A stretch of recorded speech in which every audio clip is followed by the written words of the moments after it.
it's Sarah, and welcome back to my writing tip video series. Today I'm going to talk about English and writing degrees.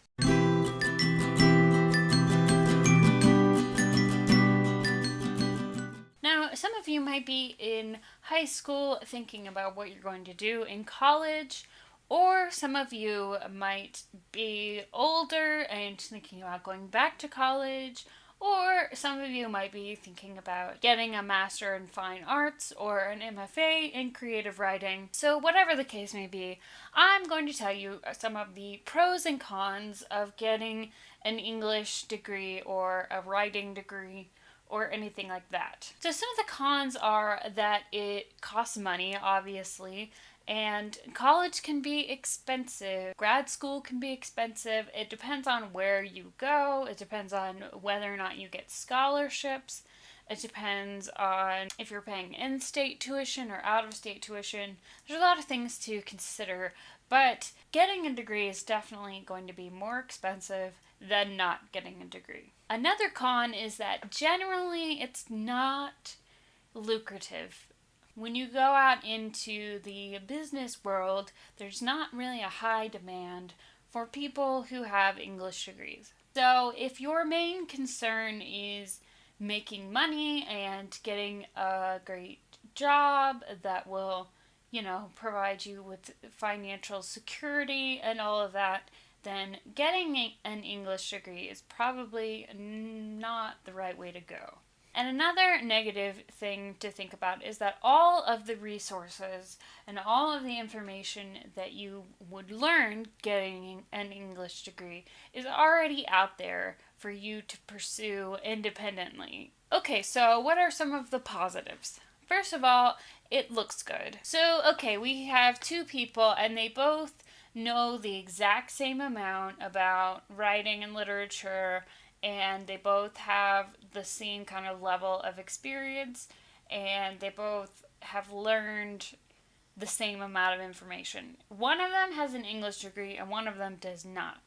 Now, it's going to look a little bit better for the person who has an English degree, especially if you're applying for an editing job or some kind of creative job, even a job in advertising, let's say. Another positive is that it gives you flexibility in the job market. So there might not be a high demand for people with English degrees or writing degrees, but there are a lot of different jobs that you can, and there are a lot of skills you learn when you're getting an English degree or writing degree that you will definitely use in a number of different jobs. Before I was kind of a full-time freelancer, I had an office job in marketing, and my bachelor's degree was in English and my MFA is in creative writing. So that wasn't, specifically related to marketing, but I was able to kind of spin it on my resume so that they were able to see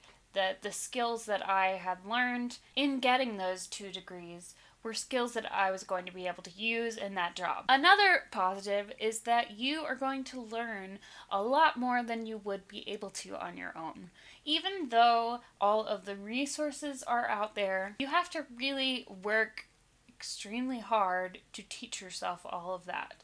And it's a lot more beneficial to learn from a professor in a more formal environment. And also, when you are paying for your education, you're going to take it more seriously. And another positive is that you are going to meet amazing people and you're going to work with some great professors.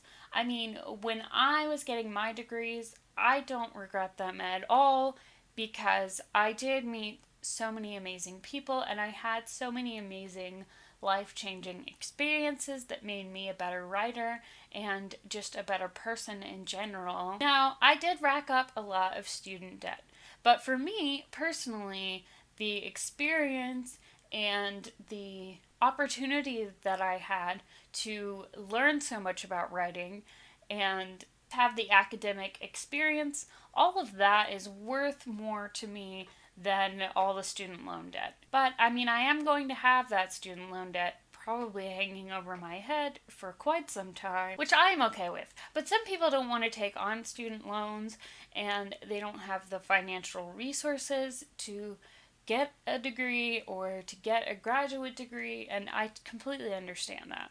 So there are definitely some positive things and negative things about getting an English degree or a writing degree. I'd say if you're going to go to college anyway, just to get a degree, and you don't really know what you want to do, but you do know that you like writing and reading, then the English degree is a nice path for you to take because it is versatile and it is flexible, and there are a lot of things that you can do with it if you are resourceful and determined and willing to kind of work a little bit harder or think outside of the box when it comes to getting a job.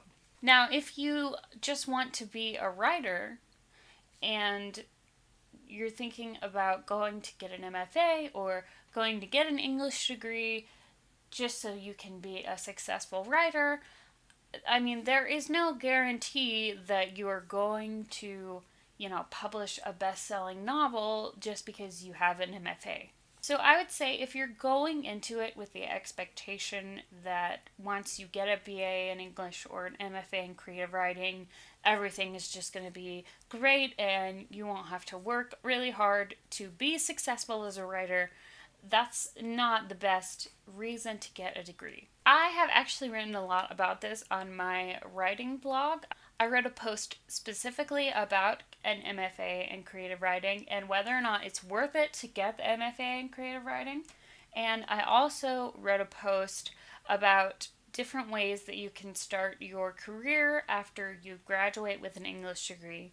So if you are already in the process of getting your English degree, you might want to check that out. And I also did a post about the different ways that an English degree can help you in any different job. So you might want to check that out as well. Now, some people are going to tell you that getting an English degree in this day and age is really stupid and the college degree doesn't mean as much as it used to and all of that. Now, I am not that negative about things. I guess you could make a case for all of that, but I refuse to believe that. And I think if you want to get a degree in English, if you wanted to get a degree in philosophy, if you want to get a degree in women's studies, or all of these kind of liberal arts degrees that people are saying are not a great idea anymore, I think that these degrees do have value in society, and they all teach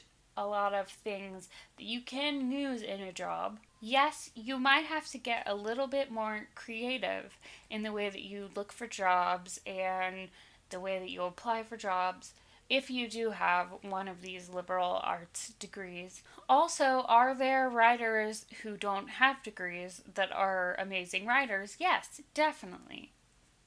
I am in no way saying that you have to have a degree to be a writer. But if you're thinking about getting a degree, I would say just, weigh the pros and cons and do think about the positive and the negative aspects and just really consider both of your options before you make a decision. Alright, that's it for me today. Next week, I'm going to talk about the importance of reading as it relates to improving your writing. So make sure you stick around for that. Make sure you also subscribe to my channel if you want to see more videos about writing or books or music. And you can subscribe to my mailing list, The Daily Writer, if you want to receive daily writing prompts. Otherwise, thank you for watching, and I will see you in the next video. Happy writing!